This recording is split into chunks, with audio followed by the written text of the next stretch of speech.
എവിടെ വീഡിയോ എവിടെ? മാരകായുധങ്ങളുമായിട്ട് ആക്രോശിച്ചു വന്ന പ്രതിഷേധക്കാരൻ മന്ത്രിയെ ആക്രമിച്ച് കഴുത്തിന് പരിക്ക് പറ്റുന്ന വീഡിയോ എവിടെ? ഈ ഒരു നിമിഷം വരെ ഇവിടെ അങ്ങനെ ഒരു സാധനം കിട്ടിയിട്ടില്ല. കിട്ടിയില്ല അല്ലെ? പറഞ്ഞിട്ട് എന്താ കാര്യം? ഒരു പവന്റെ സ്വർണം പോയി കിട്ടി, അത്രേ ഉള്ളൂ. വീഡിയോ കിട്ടിയില്ലെങ്കിൽ ഇപ്പൊ എന്താ? അതിന്റെ പേരിൽ ഇവിടെ ആവശ്യത്തിന് പ്രശ്നങ്ങൾ നടക്കുന്നില്ലേ? അത് ശരിയാ. കോൺഗ്രസ് ഓഫീസുകൾ തകർത്തു, പുതിയുഗ യാത്ര ഉൾപ്പെടെയുള്ള പോസ്റ്ററുകളും ബോർഡുകളും നശിപ്പിച്ചു, പാർട്ടി ഓഫീസിന് റീത്ത് വെച്ചു, കണ്ണൂർ DCC ഓഫീസിന് നേരെ കല്ലെറിഞ്ഞു, ആ കല്ല് കൊണ്ട് ഓഫീസിലുള്ളവർക്ക് പരിക്കേറ്റു, KSU നേതാവിന്റെ വീടിന് നേരെ ബോംബെറിഞ്ഞു. അങ്ങനെ ആരും കാണാത്ത ഒരു ആക്രമണത്തിന്റെ പേരിൽ സംസ്ഥാനത്തിന്റെ ക്രമസമാധാന നില മൊത്തത്തിൽ തകർത്തിട്ടുണ്ട്. ഓഹോ, അപ്പൊ ആരോഗ്യമന്ത്രി അഭിനയിക്കാന്നാണ് പറഞ്ഞു വരുന്നത് അല്ലേ? മന്ത്രിയുടെ കഴുത്തിന് പരിക്കേറ്റില്ല എന്നോ മന്ത്രി അഭിനയിക്കാന്നോ ഒന്നും ഇവിടെ ആരും പറഞ്ഞില്ല.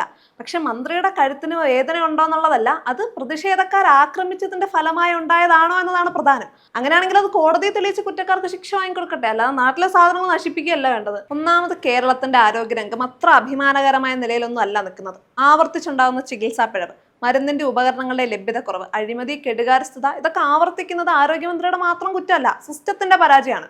അപ്പോൾ ഉത്തരവാദിത്തപ്പെട്ട മന്ത്രി ജനാധിപത്യപരമായിട്ടുള്ള പ്രതിഷേധങ്ങൾ നേരിടേണ്ടി വരും. 1-ാം നമ്പർ പ്ലാറ്റ്ഫോമിലെ ദൃശ്യങ്ങളൊന്നും മന്ത്രിക്കെതിരായി ഉണ്ടായ ആക്രമണത്തെ സാധൂകരിക്കാത്തതുകൊണ്ട് മുതിർന്ന നേതാക്കന്മാർ പ്രകോപനപരമായിട്ടുള്ള പ്രസ്താവനകൾ ഒഴിവാക്കണം. പൊതുമുതലോ സ്വകാര്യ മുതലോ നശിപ്പിക്കുന്ന സമരമാർഗങ്ങൾ ഉപേക്ഷിക്കണം. അത് നാടിന് മാത്രമല്ല പാർട്ടിക്കും ദോഷേ ചെയ്യും.